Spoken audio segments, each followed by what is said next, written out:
What's up, Pod Pals? It's your buddy Adam, and you are listening to Podcasting Business School, the show where I teach podcasters how to love their show like a hobby and build it like a business. And my Pod Pals, this one is going to deliver. We're talking about Facebook and Instagram ad tips for podcasters specifically. And I've brought in Megan and Matt Shields from Chime House Media. I cannot wait for this, because this is like the thing of nightmares for podcasters. They go onto Facebook, they go into that back end area that always looks a little different every single time you go into it. And it's like you've got 12 different logins to get in there. And then you just give Mark Zuckerberg your money, he buys a new goat, and then like that's all we got. Nothing happens. So we're going to release some of this fear and anxiety. I personally challenged my friends, Megan and Matt. They delivered on that challenge. We're going to unpack that. But this one is going to deliver for you, especially if you have a little Facebook and IG ads fear like I've had. So Megan and Matt, welcome to the show. Thank you so much for having us. We're super pumped to be here. All right. So we got connected through the amazing Jan Ditchfield, yes. And my audience knows her as the amazing Jan, and no last name needed.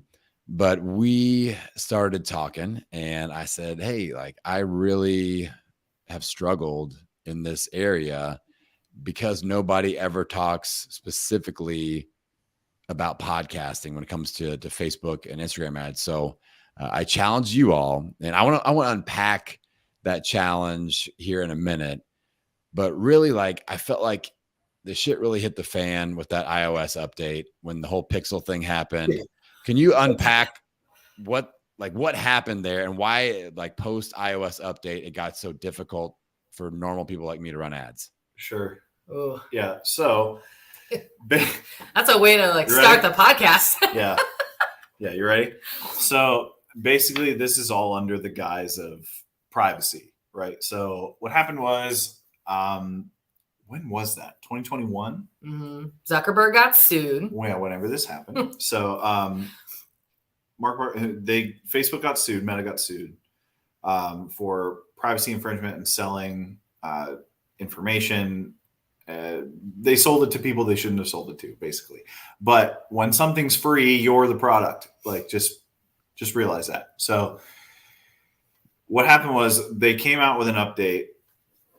Apple came out with an update, iOS 14.5, that automatically, and this is a big difference. So they already had you can already with iOS 14, you can already ask your phone, ask apps not to track your data when you're on the app, right? But iOS 14.5, a lot of people didn't do that because a lot of people don't look that far into their settings. And a lot of people don't do that. But the big downfall was iOS 14.5, where they automatically opted their users out of targeted ads, which means how it used to be prior to that would be, say you had a landing page, right, or a sales page for a product or a program that you're selling. I could send an ad to someone on Facebook, a piece of sponsored content with a link on it that said, go here, visit this. And we've all seen them and clicked on whatever. But then you would go off of the page and you would perform an action on that page, and you can track them. So you can track whether someone clicks your button or goes all the way through and puts something in the cart or buys from you or does whatever. And Facebook has a piece of code called the Pixel that tracks when you perform actions on your website and sends it back to Ads Manager. And they used to be simpatico. It used to be really great. But really long story short, you can't do that anymore. So with all those people opted out of, I think the last numbers we looked at, Apple owns 62% of the share in the United States, at least. So that means if you're going, you're doing sponsored content, you're sending ads to people in the United States, statistically 62% of those people, you won't get any of that data back. So those people can go to the website, but no matter what actions they're taking, even if they're purchasing, is not getting back to Facebook. And so your ads look like they're not performing that well. And Apple did that under the guise of, we care about your privacy, but really they're coming up with their own ad platform because they want to get in the game too. There's a lot of money in advertising. Allegedly. So no, it's out now. I saw it in the article, but who knows when it's going to come. So that kind of started the downward slope of this whole data privacy protection, all that kind of stuff, and really hindered Facebook's ability to capture user data once that user leaves the platform. So Facebook has been making a ton of changes to create more on-platform capabilities to bring consumers and businesses together, but to continue to get advertising dollars from businesses by making it easier for people to, become leads or purchase from businesses on the platform. Mm-hmm. Because when you sign up for your free little Facebook and you get, you check the terms and conditions box, they are able to use whatever data, that from your actions on the platform, if you're liking or sharing or engaging with videos, to show you more relevant stuff to increase your experience on the platform. So that's why there's been so many changes and why it has been continually more difficult for the quote average person to go into Facebook and make ads work, because now that highway of data is broken, there's more things you have to kind of do on the back end to get the bigger picture and really see how things are actually working. Yeah. And it's just become more difficult to get actions, right? So you have to realize what it is, right? So Facebook and Instagram, after all, are auction websites, right? So they're designed to keep users on the platform to interact with things. And so they show you more content that they think you'll like, right? Which means if you interact with stuff, that's tracked. If you like stuff, you share it, post it, whatever. You hover over it, they think you like it more than the next thing. So they'll show you more content, try to keep you on the platform. And they try to keep you on the platform to sell space to advertisers like us. Right. So that means there's 3 billion people on Facebook every day on the platform. Billion with a B. It's a lot. Good start. Yeah. So it's really easy now because they took away really granular targeting. You used to get really specific with the targeting. You could target your ideal client, like almost exactly. And you could build really small audiences too. Right. So since you can't do that any longer, the people who are going to win, of course, are these large corporations with $30,000 a month ad budgets. And it's super easy to win when you have a really large budget. But when you have a smaller budget, meaning under $5,000 a month, you have to be really strategic with how you use that money, because it's more difficult because you're bidding against those people. So no matter who your ideal client is, you're bidding against those people. So you have to be very strategic with it. Which is, also why it's harder for the average person to figure out. Right. Not to mention they change the algorithm and the technology itself all the time. Yeah, literally every day. This is why we specialize in just Facebook and Instagram ads, because we're not a whole huge ad agency with 100 employees specializing in everything, because keeping up with them is a full-time job. Yeah. Yeah. So now we've talked about all the scary stuff, the iOS, like literally that broke me when it came to I broke up with Facebook ads and Instagram ads at that point. I'm like, screw it. This is too hard. I'm making money. My show is growing outside of this. It's too much work. I can't learn Mandarin Chinese every month to figure out I felt like it was just learning a new language that was so difficult and always changing. And I don't got time for this. So I broke up with Facebook and Instagram ads for several years and just focused on other areas of growth until I met you. And I vibed with you both. I was like, these are my people. They talk normal. They curse a little bit. They're like regular people. And I laid down a challenge. I'm like, listen, here's my dream. Here's my dream Facebook and Instagram ad scenario. I want to be able to run a simple ad and get more downloads to a specific episode. I want to be able to run an ad and get more engagement on my social media platform of choice, Instagram. I want to be able to run an ad and build my lead magnet. Can you make this happen? And they were like, hell yeah, we can make this happen. Game on. And I'm like, but it has to be specific for podcasters and it has to be super budget friendly. And then they're like, impossible. No, we can actually do this. So we did this little experiment, and I only ended up spending like $155 total, which was I was like, man, I could spend $500. I just wanted to keep it lower budget so that wasn't an excuse for any listener to be able to do this. Right. So can you all unpack the 3-pronged strategy a little bit about what we attempted to do and why we did what we did there with the specific ads that we ran? And we can kind of talk about some of the results. Yeah. So, I mean, the three prongs are what you just said. So you were like, I want to get more people on my email list. I want to get more downloads of a specific episode, and I want to grow my engagement on Instagram. And so we took those 3 and we made 3 separate campaigns, all with those specific goals each. And, we talked a little bit about the type of people that you were looking to target, because targeting is one of the biggest misses that a lot of people have when they're running Facebook ads. They either go way too broad. They think everybody is their person.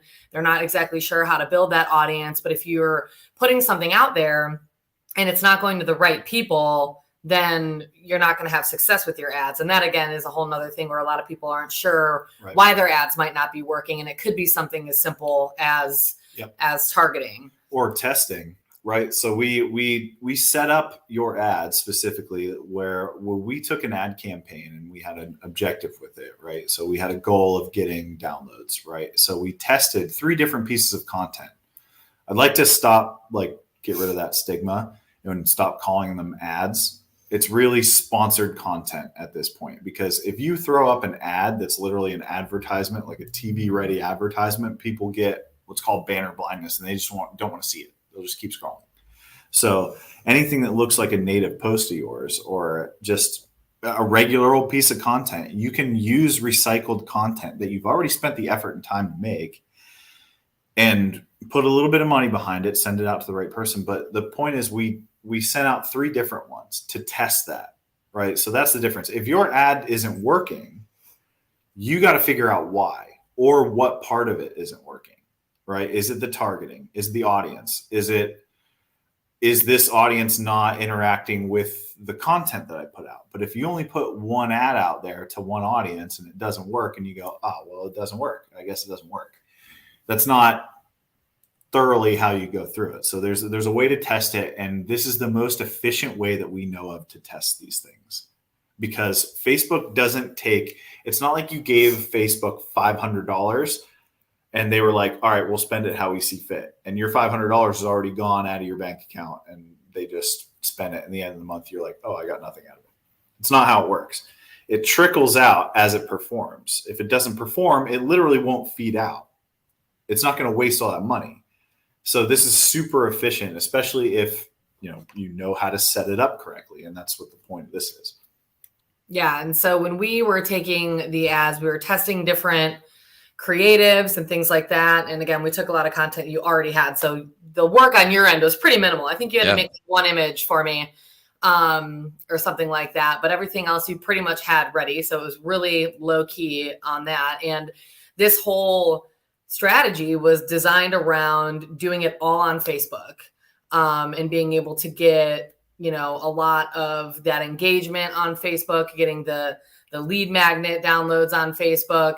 And then when we were sending them to the podcast episode, obviously that was taking them off of Facebook, but a majority of it was done on the platform. So we weren't going to run into a lot of those big issues that we see when you're trying to make all of these really, intricate like ad funnel strategies where you're sending people to opt-ins and you're retargeting and you're doing webinars. Like we literally kept this so simple where we did a few ads for each campaign for the lead magnet, the engagement, the content, and your podcast episode. And then within a few days, we already knew what was working well, and we turned off the ones that weren't performing as well and left the ones on that were doing well. And I think overall we ran the ads for like 9 days. And so we just, let the ones run after a few days that were doing super well, and it worked out. We tried to keep it super simple. You made it like you wanted it so easy, which I thought was great. And it was kind of a little bit of a challenge for me because I'm so used to like doing everything a little bit more like strategically and, sending people here and tracking this and doing that. And you were like, no, I'm not even going to create like a landing page for the podcast. Just send it to the Apple Podcast download link. And I was like, okay, like we can see how that works. And it worked really, really well. So it was great for us too, because yes, a lot of people overthink it. Yeah. Right. And if you make it easy for people to interact with you, that is pretty much the key. Right? Yeah. You have to look at ease of action in all of this. And even like with targeting, we just targeted Amy Porterfield's audience. Yeah, pretty much for all of the ads, we targeted Amy Porterfield, and I think maybe a couple other interests in there, like maybe business owners or podcasting. But yeah, I mean, we didn't go too crazy on trying to find super niched audience, Right. but we know a lot of your people are in that same audience. So we just left it with that. Yeah, it's different for everybody too. Like your people are obviously learning how to, use a podcast to, for monetary gain, to try to lead them to get something else down the road, right? This whole deal. And so that Amy Porterfield audience, they're doing the same thing. You're the Amy Porterfield podcast. I mean, pretty much. Yeah, pretty much. Yeah. So like it's literally minus like the long brown hair, but yeah, right. The beautiful hair. The beautiful hair. Yeah, but we it's not the same for everybody. And luckily, I don't want to operate under the illusion that like it's super simple like this. You have to have good content, which you do. You have incredible content. And your messaging becomes really important in this, because if you can't get as specific with the targeting anymore, then your messaging has to be on point. Yeah, you got to know who you're talking to. So and you do that was both of them, right? So yeah. And you had a good lead magnet. Yeah, you had something people want. Yeah, I knew the lead magnet would go over well with your expert, ability to actually do it correctly. I've got it converting in other spaces. This is going to work. I want to go next level on the episode specific campaign that we ran, because I feel like this is something that is of major interest to our audience here. And like I said, with all 3 campaigns, we ran for 9 days. I spent $155. So a portion of that was spent on the campaign on a specific episode. And what we did, we drove it to Apple Podcasts directly. We picked an older episode that wasn't like going crazy on downloads, so that I could see like, all right, how many new eyeballs and earbuds are actually happening here. And, we did right at or just a little bit above 100 downloads on this episode, for less than $100. And I was like, wow, that freaking really worked nicely. I think that campaign itself only spent like $15. Yeah, it was a really low ad spend. Yeah. So what do you think worked about that campaign specifically, as far as like the art, the asset, and the way that we targeted? Like, what do you think would be some important things to consider if somebody's going to do this? Yeah, the piece of content was good. Obviously, your content is specific to your audience, and your audience are those people who are looking to learn this thing. So you have a service-based offer, so it's easy. But the piece of content itself was really good. We tested it and it went well. But I honestly think podcasts, especially team with this, are like, it could be a huge tool, because a lot of people are out there trying to get downloads or get people to exchange their information in order to get them into their world, because that's what you're doing at the end of the day. You're trying to get people into your world, trying to get people in front of you, build that know, like, and trust factor we all hear about, and get them to know you as a person so they can work with you, eventually buy from you, work with you, whatever it is that you're trying to accomplish. But listening to a podcast, people love podcasts, period. That's why it's huge. But getting someone to listen to a podcast, especially if you have, half-hour episodes or 20-minute episodes or whatever they are, quick hitters like that, if it's about a topic that, speaks to them, it's a pretty easy action to get them to take. It's just download a podcast. They don't have to sign up for anything. They don't have to sign up for new emails. They don't have to do anything. They just have to go in there and like listen to it. They're already going to be listening to podcasts anyway. They listen to it at work. They listen to it doing whatever they're doing, walking the dog. But if it's on a subject that pertains to them, that's important to them, that's an easy action. And that's the whole deal of this, is like, it's really hard to get someone who doesn't know who you are to see you one time, go all the way through your sales process and buy your $5,000 program. It's hard. Yeah. It's hard for Amy Porterfield. Yeah.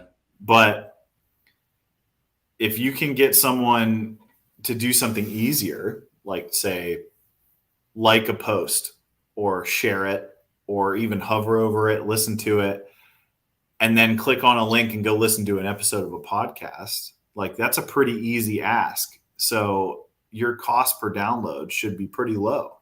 Yeah. Yeah. And I think like of all the clicks that we got, it was literally 100% listen, like 100% download rate from everyone that clicked to it.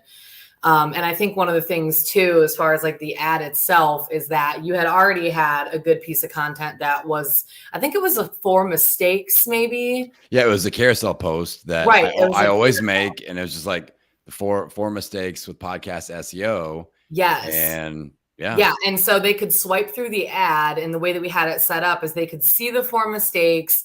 You know, we wrote some copy about what they were going to get from the episode, right? So anytime you're writing ad copy, a little tip, like think about what's in it for me, like from your customer standpoint. They don't care about how you feel or what you went through when you were struggling, like talk to them.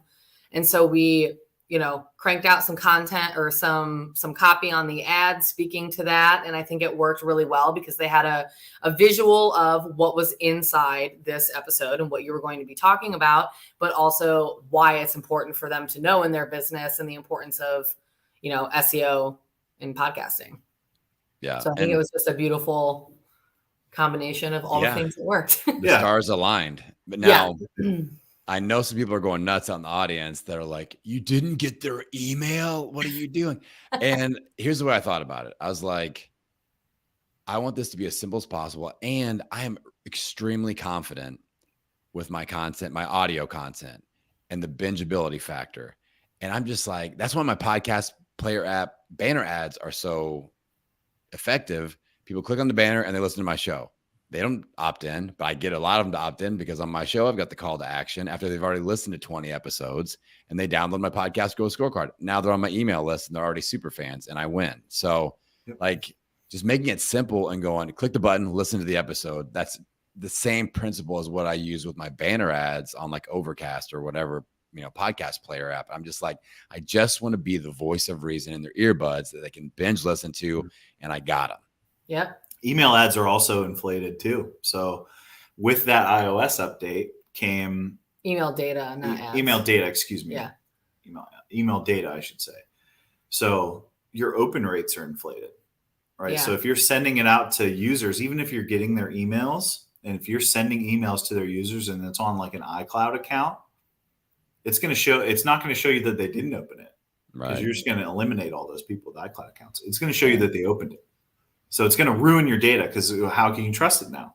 Right. Yeah, you got to go for the click rate inside, but things are going on in the digital marketing world too as it relates to email stuff. Right. So that's a whole nother thing. But yeah, and it's also like when it comes to list building, right? There's more than one way to do it, right? So if you're going to continue with Facebook advertising, Facebook and Instagram, when we talk about one, we're talking about the other. Like it's literally no effort to do both. Right. It's all on the same platform. It's Meta, and I refuse to call them that. But if you're getting someone, so say you're doing ads, right? Say all those ads, right? Like let's say, for instance, we ran those ad campaigns for you, and we ended up getting 14,000 engagements on there, which means like 14,000 people clicked on the ad or hovered over the ad or interacted with it, liked, shared it, whatever. Each one of those 14,000 people, because they perform that action on Facebook, on the platform, on Instagram, is now retargetable with content. You can retarget, you can create a custom audience of people who have interacted with you in the past 3 to 365 days, and you can retarget them with content. Yeah. So you can get people into your world that way, and you can force feed them your content until they either love you or they hate you, and both are good. You don't want middle. Yeah. Like I say, I'm gonna friend people into submission, y'all. Like, I'm just gonna keep on friending you until you submit. Yeah. I'm gonna love you to death. Become pod pals. Okay. So you guys are working with a lot of people that have various amounts of experience with this. I'd love to know like what you guys are looking at as far as like when people are trying to do this on their own. What are some of the big mistakes that these people are making when they're out there screwing around trying to figure this out themselves? Like what are they really just jacking up every single time they try to do this without any expert help? Well, go ahead. So I think the first two that really come to mind is one, not picking the right campaign strategy. there are campaign objective. There's 6 different campaigns that you can choose in Facebook. So you've got leads, sales, awareness, app, and some of the other stuff, whatever, engagement. So people will pick the wrong one and expect a different outcome. So they'll want leads, but they'll choose an engagement campaign or a traffic campaign. And the campaign objective tells Facebook what you want. So if you want someone to click on something and you do an engagement campaign, they're going to click, or a traffic campaign, they're going to click, but they might not convert. If you want conversions, you got to do something different. And I think that a lot of people just don't necessarily know that as much. And so they'll choose the wrong campaign objective. And then it just mismatches what they really want to get out of it. Well, it's also, they changed the settings too. So it's not as clear any longer. There used to be like 11 or 12 of these things sitting there and you can choose from them and they would explain to you what they are. But now they've turned them all into 6 things or 5 things or however many there are. And then there's like subcategories hidden underneath there. And they kind of overlap. So it's a little bit like, how do you know? So if you're not in there all the time, you might just accidentally end up choosing the wrong one.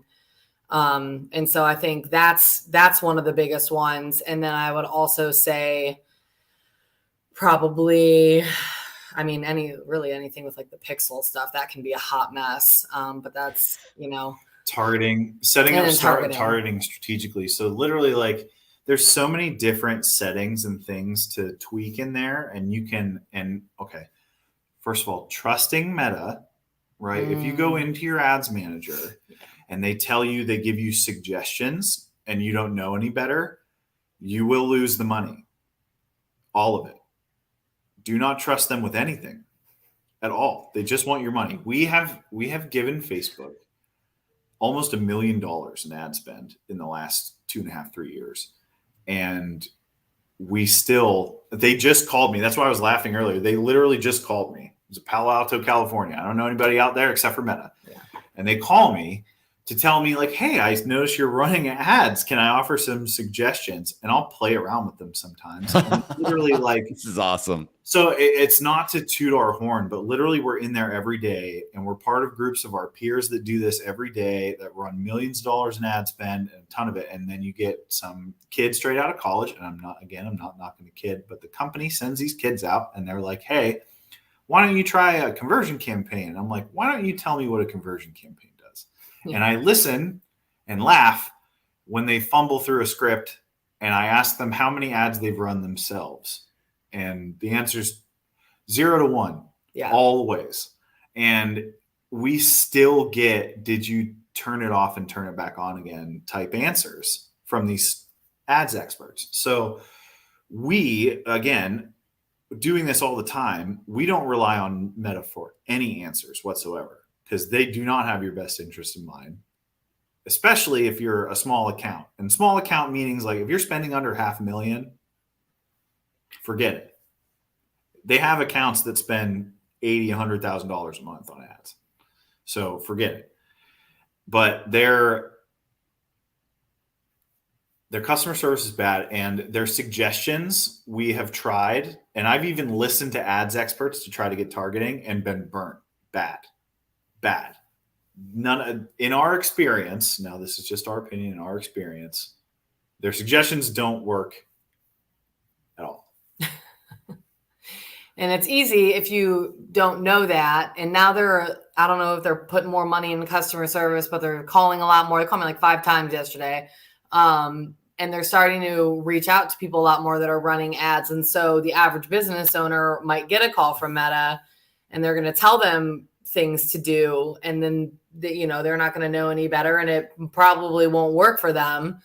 And so that's another layer of it too. It's just, you're getting your information from a flawed source with a good uniform on. Wow. That's scary because like you said, it's so confusing. Like when we started this project and I gave you my little challenge, I was like, y'all, I don't even know how to log in to wherever it is I need to log into. I can go on there and post on Facebook, but to get to the ad thing, I have no idea even how to get there because I've just like blocked it out. It's just a bad experience. But I mean, back in the day, I did one of Amy Porterfield's courses and it said exactly how to do everything, screen sharing. And I'm like, pause. Okay. Do that thing. Okay. Play it again. Okay. Pause. Do the next checkbox. And like, it took me forever. Yeah. I put 10,000 people on my health email list, and I'm paying like 8 cents per lead acquisition. I'm crushing. And then something changed, and it was like $10 for every, and then it was like $100. And then I was like, oh damn, I better shut this off. And then I resurface a few years later, and I try again, and I just give Zuckerberg money. And then that's, when the iOS update happened. I feel like that iOS was at 14.5. Yeah. I feel like that, for if anybody watches the show Manifest, the death date, that was the death date of iOS. Like that's when the world ended for me. And I was like, I'm not returning to this. Yeah. So, but that's what gave me hope with you all, because I'm at a stage in my career where I don't want to stay on top of all things Facebook and Instagram. I do see the value in participating in this correctly and budget in a budget friendly way. And that's why I like you all looking over my shoulder, setting things up for me and just kind of guide me through this. So, so, I mean, challenge was accepted, challenge dominated, even better budget wise than I had hoped for. And now like, I go, well, you guys got to come on the show and we got to unpack this a little bit, but also you need to package some things together for podcasters, because I said, that was the carrot I dangled out in front of Megan and Matt. I'm like, listen, no one is doing Facebook and IG ads specific for podcasters. We don't want to do it ourselves. We'll tell ourselves that for a minute. And then we realize, no, I really don't want to do this myself. Sell us the thing. So can you talk a little bit about what you've put together as far as solving this problem? And just full disclosure, I'm not an affiliate of these two. They've helped me out. They're doing an amazing thing. I don't get a penny from any of this. They are just doing their thing, and I'm proud of them for doing it, because this is helping a lot. It's going to help a lot of podcasters. So unpack that a little bit as far as how you can help us all out. Yeah. So, and we appreciate this. It's been super fun, like collaborating on this stuff. And I've run kind of some ads like in a strategy for a podcast episode. But having it be specific, I was like, this is pretty cool. Like, I can't wait to see kind of what comes of it. And I think the beauty of how you approached it was that we did it in a way where it's easy, so that the business owner doesn't have to worry about, okay, I have to pay attention to all these crazy things with this particular strategy. So what we ended up building was a VIP day where we will work with the podcaster, and we will put together this exact same strategy. So as long as they have an episode that they would like to use, if they have a lead magnet. If they don't have a lead magnet, we can still do this. We'll just focus more on the episode and engagement campaigns. But if they have a lead magnet and then they have some good content on their Instagram that they're using, they have sort of an organic strategy that they've been employing, we can set up this exact same strategy in a day together, educate them and coach them on kind of like what we're doing, and then all with the goal of getting it launched. Literally like the next day the ads can go live, and then we'll provide 30 days of support via email and also 2 Zoom meetings to answer questions once the ads actually start going. Because the good thing about this is that it's very like low maintenance once it gets rolling. It's not very complex. There's not a ton of stuff that you need to watch. So it's like, hey, if this campaign does this, do this. If it gets to this level, do that. Very, very easy and very manageable, which I love, because one of the main things that we love to do in our business is empower people with Facebook ads, because like, you shouldn't be missing out on opportunities in your business as a small business owner because you can't afford a $10,000 agency. Like, they can do a lot for you. You can run whatever. We did $155 in 9 days and had a pretty big impact. If we did the whole month, spent maybe $500, and you can afford that little bit every single month, that can do a lot for your business, a lot of lift on social media, a lot of lift in your email list without you having to create a ton more content and do all of these things. And we want people to be able to feel confident and be able to do that and have ads work for them without it being super scary, or an agency being like, hey, it's $5,000 for me to run ads for you. And then you're like, yeah, I'll see you later. Yeah, you also, if you're just using your podcast right now, if this is just supplementing your podcast, right? Because that's how you have to look at it. You're just basically supplementing your podcast. You're using your podcast as the tool to get people to know you, like you, trust you.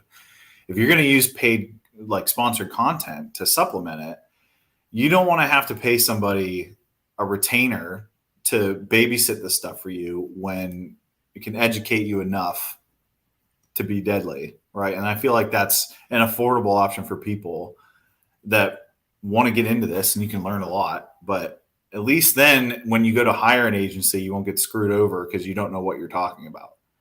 And that's really the whole goal. Because like I said, we've had clients with tiny budgets. We've had clients with humongous budgets, and it's way easier.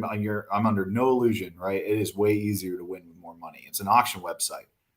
Like, it's way easier to get people to go to your website when you buy a Super Bowl ad than it is running a 2 a.m. ad on Cartoon Network or something. It just works like that. So yeah, we've set up our business to do that in several ways. It's just teaching people how to do this. And that's what we're passionate about now. I love the word empowering, because that's the way I felt. I was like, I'm not scared of this anymore, because I know Megan and Matt have got my back. I can flip the switch, turn ads on, turn them off. We know I'm in full control. I understand the parameters of like the red alarm fires I need to watch out for, and like what's good, what's not good. And you made it simple as far as like the analysis goes, which was key. And I'm just thankful that you all are like, you have budget friendly options for the people that are out there. They're kind of the people's champion. I see you as kind of the people's champion of the FB and IG ad space. Like, you represent real, actual people, and you understand how it is, and you can serve the giant, business with a big budget, but you're also willing to, reach your arm out and lift some people up over the fence and just get up and get going a little bit too. So you all, if you enjoy my content, then you will enjoy Megan and Matt. I can't give them a big enough endorsement. If you fear this space, have a conversation with them. Follow them on Instagram. Just kind of get into their world a little bit. But where do we specifically want to send people? I know you're going to create a landing page. I'll put the link in the show notes. Anything other than that as far as where we want to send people there, Megan? Yeah, so we spend most of our time, by we, I mean mostly me, on Instagram. So you can find us at Chimehouse Media. And my DMs are always open. I love a good voice note, so feel free to reach out. And that's the point. We set it up like this too, so it's just us. So when you're messaging us, you're actually talking to us. Yeah. So yes. And that should be familiar to my audience, because I make fun of people with their 12-year-old Filipino VAs that pretend to be them. I'm like, oh my God. This is not, I've got so many, I've just started calling people out on email and on Instagram. I'm like, I know this isn't you. I had a guy that's been on my show that was on social media asking for introductions to me. And like, he's like, I've talked to him like a month ago, and we've got each other's cell phone numbers. And I was like, bro, you've got my cell phone number. Why are you asking for introduction? And they tried to play it off like it wasn't his 15-year-old VA doing this. Oh my God. Just say it. Just admit it. And then we can just admit it. It's almost worse than not. Yeah. Yeah. So you all are real people. You answer your DMs, you answer your emails. If you guys reach out to Team Chimehouse, you will get Team Chimehouse, not somebody pretending to be them. And I think there's real value in that, especially like we need real human coaching and contact with this topic, because there's potential to lose a lot of money, and it's scary. So the way we kind of ease those fears are building trusted relationships with real people, and you guys provide that. So I'm appreciative of that. I'm appreciative of you bringing me back into the world of Facebook and Instagram ads. I've relit that fire, and my show is growing, my engagement is growing, my list is growing, and that's what it's all about. That was the challenge accepted, challenge, mission accomplished. So I appreciate you both for spending time here with me and my audience today. Yeah, thanks for having us. We're super, super grateful, and this was super fun. So thank you. Yeah, thanks a lot. All right, Pod Pals. So check the link in the show notes, and that will be all the direct access stuff that you need if you want to get on their calendar, have a conversation, see what they've got to offer with their VIP day. I highly, highly, highly recommend it. Check it out. Again, I get nothing from this. I'm just wholeheartedly endorsing them as people that you should be connecting with if this topic interests you. And as always, I appreciate you all listening in. I appreciate you all engaging with the show, following the show. We are approaching that 400 episode mark. The support that you bring is always so awesome and appreciated. So Pod Pals, with that, I'm going to send you out into the world, wishing you health, happiness, and many downloads. We will see you next time.